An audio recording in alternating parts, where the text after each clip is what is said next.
Les amis, bonjour à tous et bienvenue dans cette toute nouvelle vidéo. J'espère que tout le monde a vu, entendu ou même retenu cette fameuse phrase que Galtier a sortie après la large victoire de 6-2. Le club travaille pour améliorer l'effectif. On va prendre l'avion, faire un trajet de 12 heures. On va dormir et quand on va atterrir, on aura peut-être 1 ou 2, voire 3, 4 ou 5 joueurs de plus. On verra ce qui va se dérouler cette semaine. Alors est-ce que c'est une passe décisive pour annoncer les prochaines signatures de Sanchez et Skriniar? Mais également dans cette vidéo, on va tenter de répondre à cette question. Paris s'est-il renforcé pour la Ligue des Champions? Les amis, comme d'habitude, on va voir tout ça juste après l'introduction et croyez-moi, je vous ai vraiment réservé du lourd aujourd'hui.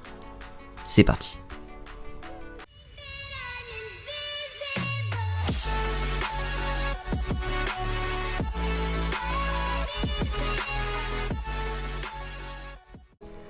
Alors déjà, Galtier est-il un homme à prendre à la légère? Franchement, ça m'étonnerait. À peine parti du Japon, Paris a déjà officialisé Nordi Mukiele. Paris a signé sa 3e recrue pour une durée de 5 ans. Et d'après ce que je vois, c'est très loin d'être fini, car le PSG pourrait bien boucler 2 autres transferts dans les prochains jours. D'un côté, Sanchez est un dossier extrêmement brûlant, et pour le cas Skriniar, le PSG de son côté est très confiant. Bon, déjà commençons par Renato Sanchez. Et si je vous disais que Sanchez pourrait être présent dès ce dimanche pour le Trophée des Champions à Tel Aviv? Retenez bien cette phrase. Sanchez veut jouer pour le PSG. Donc Sanchez ne veut pas jouer au Milan AC. Ça veut dire que si Lille refuse l'offre du PSG, Sanchez pourrait rejoindre le PSG totalement libre dès la fin de son contrat. Autrement dit, vous récupérez toutes ces conditions et vous obtenez un transfert qui serait sans doute sur le point d'être finalisé très prochainement. Après de longues semaines de négociations, Lille serait sur le point d'accepter l'offre du PSG. Donc après Emery et Vitinha, Paris est en train de consolider très fortement son milieu de terrain. Alors maintenant la question, comme on a vu dans l'introduction, c'est est-ce que notre milieu sera-t-il flamboyant et d'une certaine manière extrêmement compétitif pour la Ligue des Champions? Alors soyons objectifs et remettons les choses dans leur contexte. Prenons cas par cas. Verratti, honnêtement, qui ose encore se poser la question? Verratti est tout simplement indétrônable dans le milieu parisien. On le sait, ce n'est plus une question. Il y a un PSG sans Verratti et bien sûr il y a un PSG avec Verratti. Maintenant passons au cas Vitinha. Honnêtement, une bonne cohésion avec Verratti. Mais malgré une belle et rapide progression au sein de l'effectif parisien durant la tournée au Japon, je dirais qu'il est sûrement trop tôt pour se dire que Verratti a enfin trouvé son binôme pour la Ligue des Champions. Attendons juste encore un peu. Vitinha manque encore un peu de coffre et peut encore facilement tomber une fois percuté par un gros calibre de Première Ligue. Vitinha va devoir renforcer sa puissance. Passons à Emery maintenant. Ne faisons pas les choses trop rapidement. Comme j'ai dit plusieurs fois, il n'a que 16 ans. Emery sera excellent en Ligue 1 et va s'émanciper dans le championnat français. La Ligue des Champions demande un minimum d'expérience. Par contre, je verrai bien une rentrée à la 70e minute dans un match plus ou moins déjà plié. Pour conclure de ce milieu parisien, en cas de signature de Sanchez au PSG, espérons réellement que Sanchez ne se blesse pas au PSG. Et bien sûr que Galtier sorte le meilleur du milieu portugais. Alors j'espère que j'ai pour le mieux récapitulé tout ce qui se passe du côté de Sanchez. Passons maintenant du côté du dossier Skriniar. Comme on le sait tous, quand on se penche sur le dossier Skriniar, on sait ce qu'on attend. Un transfert en attente qui pourrait être bouclé si Paris accepte l'offre de l'Inter aux alentours des 70-80 millions d'euros.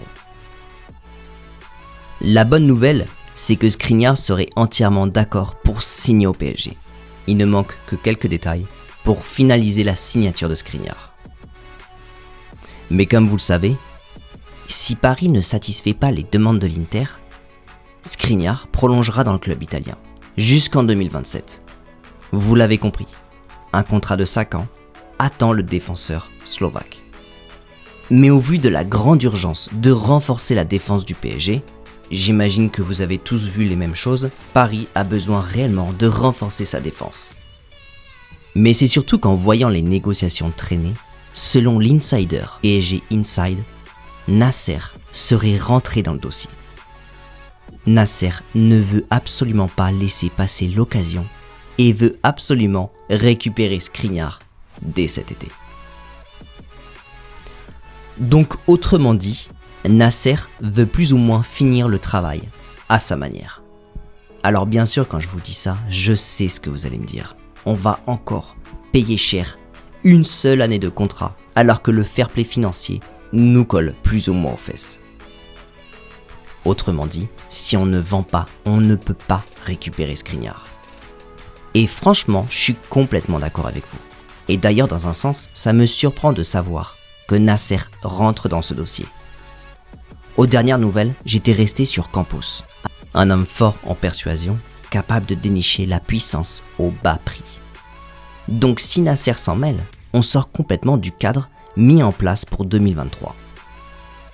Du coup, il est fortement possible que Nasser se présente avec une offre capable de boucler le transfert très rapidement. Mais d'un certain côté, ça permettrait au PSG de finaliser ce dossier qui aura réellement beaucoup traîné. La question que je me pose à ce moment-là, quelles sont les ventes en prévision? Car accepter l'offre du PSG, c'est un geste risqué face au fair play financier. Et derrière, Nasser qui prend le devant face à Campos, est-ce que c'est risqué pour la suite? J'attends votre avis dans la barre des commentaires. Bon, avant de passer à l'ultime question, pour savoir si le PSG a bien renforcé son équipe pour la Ligue des Champions, vous l'aurez compris, les cas Sanchez et Skriniar seraient susceptibles d'être bouclés assez rapidement. Donc d'un certain côté, c'est une excellente nouvelle pour le PSG. Sans parler bien sûr de l'aspect financier du club. Alors maintenant, regardons du côté de la défense. Est-ce que le PSG a renforcé sa défense pour la prochaine édition de la Ligue des Champions? Quand on regarde du côté gauche, Nuno Mendes, doit-on vraiment se poser la question?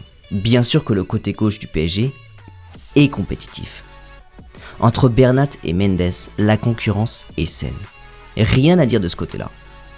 Du côté droit, le PSG avance également. Avec Hakimi et Mukiele en doublure, l'un plus offensif et bien sûr l'autre plus défensif, le PSG possède enfin 2 latéraux. On voit qu'au retour de la tournée au Japon, le PSG est en train réellement de passer la seconde vitesse pour renforcer un maximum son équipe pour l'année prochaine. Alors maintenant, de mon côté, je vais vous poser une question à vous. Est-ce que vous pensez qu'aujourd'hui, avec toutes les recrues qu'on a eues, est-ce que vous pensez que le PSG puisse avancer très loin en Ligue des Champions, voire même peut-être se présenter en finale de la Ligue des Champions? Ou alors vous pensez de votre côté qu'il est encore beaucoup trop tôt pour donner un avis? Mais n'oubliez pas une chose, c'est qu'aujourd'hui justement, quand on parle de départ, au final dans l'équipe type du PSG, il n'y a pas eu de départ. Mbappé est resté, Neymar est resté et même Messi est resté. La seule chose qu'on a fait, c'est qu'on a pris notre milieu de terrain et notre défense et on l'a simplement renforcé. Donc maintenant je vous repose la question, est-ce que vous pensez que le PSG peut se présenter en finale de la Ligue des Champions? Les amis, j'attends votre réponse dans la barre des commentaires. Les amis, j'espère sincèrement que cette vidéo vous a plu. Le mercato n'est pas encore terminé. Beaucoup de choses peuvent encore se passer. Mais de mon côté, j'espère que je vous ai apporté beaucoup de réponses à vos questions.